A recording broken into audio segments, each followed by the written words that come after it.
শ্ৰীমন্ত শংকৰ হৰিভকতৰ জানাতে নেকল পতৰো কাহান্ততি নাহি নাহি নাহি নাহি আমাৰ কৰ্মগুৰু।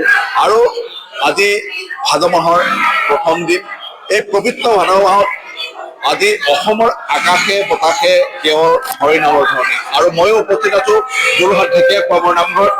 আমি পোনে পোনে প্ৰথমতেই আচাম দৰ্শকৰ দৰ্শকসকলক দেখুৱাবলৈ চেষ্টা কৰিছো যে যোৰহাটৰ ঐতিহাসিক শ্ৰী শ্ৰী মাধৱদেৱৰ দ্বাৰা প্ৰতিষ্ঠিত ঢেকীয়াখোৱা বৰ নামঘৰত ইতিমধ্যে আৰম্ভ হৈছে মাহযোৰা পাল নাম। আৰু এই মাহযোৰা পাল নামৰ আৰম্ভণিতে এনেদৰে ভকতভাৱে সকলোৱে একেলগে নামেৰে মুখৰিত কৰি তুলিছে সমগ্ৰ নামঘৰ।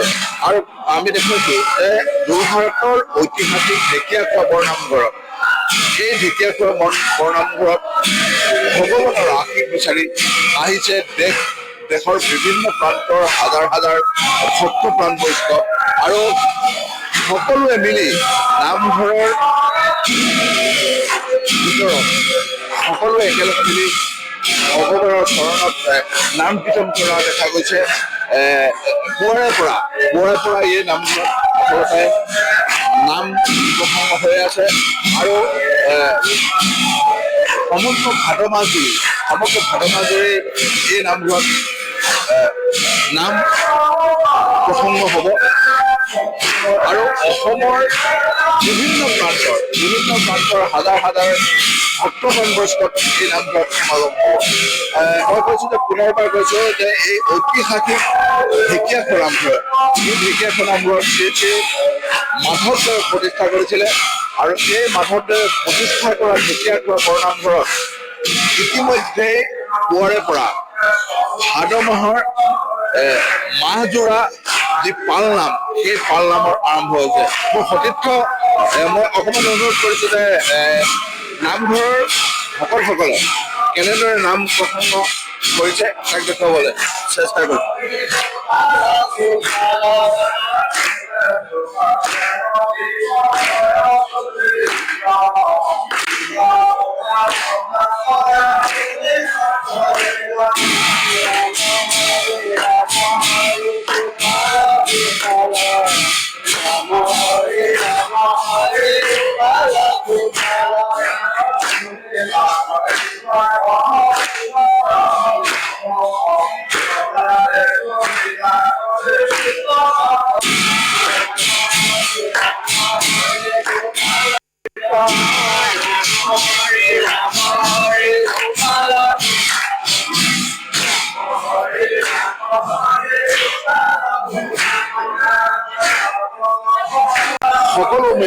সকলোৱে ভগৱানৰ আৰু এনেদৰে নামঘৰত নাম প্ৰসংগ হৈ আছে।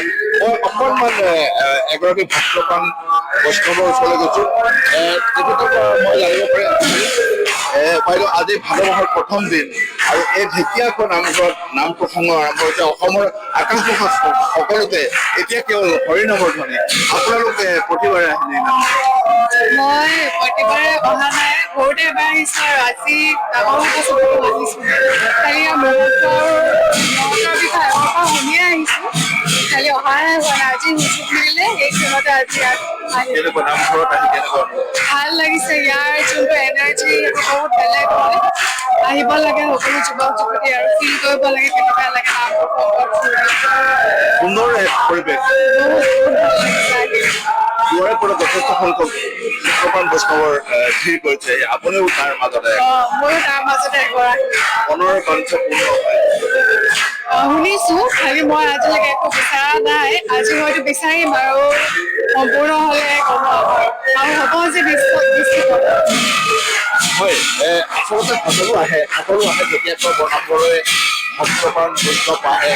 সকলোৱে ভগৱানৰ ওচৰত আশীষ বিচাৰে আৰু আশীষ বিচাৰি সকলোৱে মনৰ বাঞ্ছা পূৰ্ণৰতে নিৰ্মল আগবঢ়ায় এই ঢেকীয়াখোৱা নামঘৰত। আৰু আমি এই বিষয়ে সবিস্তাৰে জানিবলৈ আগবাঢ়িছো ঢেকীয়াখোৱা নামঘৰৰ পৰিচালক সমিতিৰ ওচৰত। প্ৰথম দিন ঢেকীয়াখোৱা নামঘৰত